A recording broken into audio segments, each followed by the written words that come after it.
Ang aklat ni Ruth, Kabanata 2.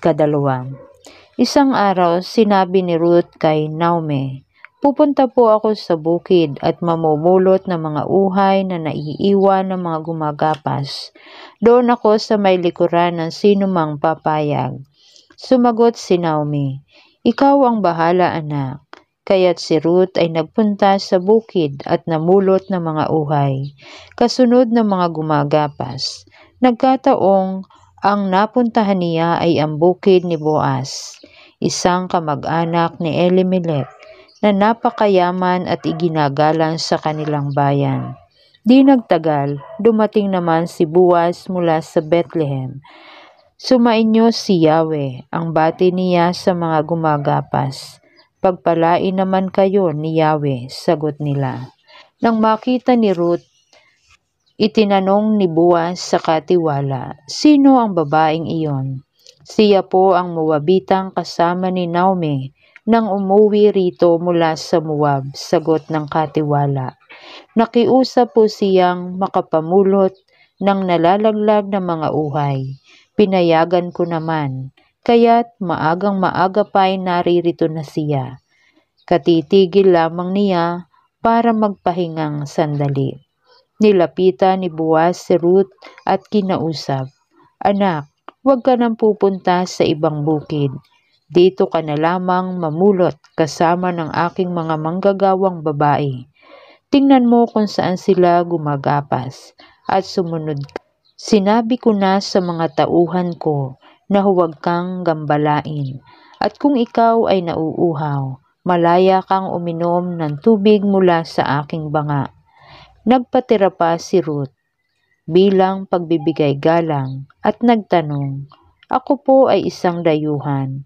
Bakit po napakabuti ninyo sa akin?"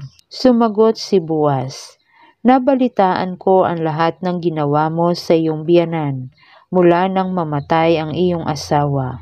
Alam ko ring iniwan mo ang iyong mga magulang at sariling bayan upang manirahan sa isang lugar na wala kang kakilala. Pagpalain ka nawa ni Yahweh dahil sa iyong ginawa. Gantimpalaan ka nawa ni Yahweh, ang Diyos ng Israel, sapagkat sa Kanya ka lumapit at nagpakupkop." Sumagot si Ruth, "Salamat po. Pinalakas ninyo ang aking loob sa inyong sinabi, kahit ako'y isang hamak na lingkod at sa katunayan, hindi kabilang sa inyong mga manggagawa. Naging mabuti kayo sa akin." Nang dumating ang oras ng pagkain, tinawag ni Boaz si Ruth, "Halika rito, kumuha ka ng tinapay at isawsaw mo sa sarsa." Kaya't umupo na siyang kasama ng mga manggagawa at binigyan siya ni Boaz ng inihaw na sibada. Kumain naman si Ruth hanggang sa mabusog. May natira pa sa pagkain, ibinigay sa kanya. Nang ipagpatuloy niya ang pamumulot, pinagbili na ni Boaz ang mga manggagawa. "Hayaan ninyo siyang mamulot kahit sa tabi ng mga binigkis na uhay. Huwag ninyo siyang babawalan. Maglaglag kayo ng mga uhay mula sa bigkis para may mapulot siya." Si Ruth ay namulot hanggang gabi at pagkatapos ay giniik niya ang kanyang napulot. Halos 5 salop na sibada ang nakuha niya. Umuwi si Ruth at ipinakita sa kanyang biyanan ang naipong sibada at ibinigay pa niya sa matanda ang lumabis niyang pagkain. Nagtanong si Naomi, "Saang bukid ka ba namulot ngayon? Pagpalain nawa ng Diyos ang taong nagmamagandang loob sa iyo." At ikinuwento ni Ruth ang nangyari sa kaniya sa bukid ni Boaz. Kaya't sinabi ni Naomi, "Pagpalain nawa siya ni Yahweh na hindi nakakalimot sa kaniyang pangako sa mga buhay at sa mga patay." Idinugtong pa niya, "Malapit nating kamag-anak ang taong iyon, isa sa mga may tungkuling mga lagas sa naiwan ng mga yumao." Nagpatuloy ng pagsasalaysay si Ruth. Sinabi pa niyang, "Magpatuloy akong mamulot sa kanyang bukid hanggang sa matapos ang anihan niya." Sumagot si Naomi, "Oo nga, anak, Baka mapahamak ka lamang kung sa ibang bukid ka pupunta. Mabuti ngang manatili kang kasama ng kaniyang mga manggagawang babae. Ganun nga ang nangyari. Namulot si Ruth kasama ng mga gumagapas sa bukid ni Boaz, hanggang sa maaning lahat ang trigo at ang sibada, at namuhay siya sa piling ng kaniyang biyanan. Ang aklat ni Ruth, Kabanata 3. Isang araw ay kinausap ni Naomi si Ruth. Sabi niya, "Anak, kailangang ihanap kita ng magiging asawa upang magkaroon ka ng sariling tahanan. Natatandaan mong sinabi ko sa iyo noon na kamag-anak natin si Boaz. Mga manggagawa niya ang mga kasama mo sa bukid. Ngayon, makinig kang mabuti. Magpapagiik siya ng sibada mamayang gabi, kaya't maligo ka, magpabango ka at isuot mo ang pinakamaganda mong damit. Pagkatapos, pumunta ka sa giikan, ngunit huwag mong ipaalam na naroon ka hanggang sa makakain at makainom si Boaz. Tingnan mo kung saan siya matutulog.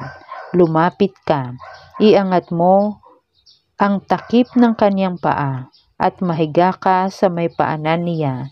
Sasabihin niya sa iyo ang nararapat mong gawin." Sumagot si Ruth, "Gagawin ko pong lahat ang inyong sinabi." Nagpunta na nga si Ruth sa giikan upang isagawa ang lahat ng sinabi ng kaniyang biyanan. Masaya si Boaz matapos kumain at uminom. Maya-maya'y nahiga siya at natulog sa tabi ng bunton ng sibada. Marahang lumapit si Ruth, iniangat ang takip ng paa ni Boaz at nahiga sa paanan nito. Nang maghahating gabi, nagising si Boaz. Nagulat siya nang makitang may babaeng nakahiga sa paanan niya. "Sino ka?" tanong niya. "Si Ruth po, ang inyong lingkod," sagot ng babae.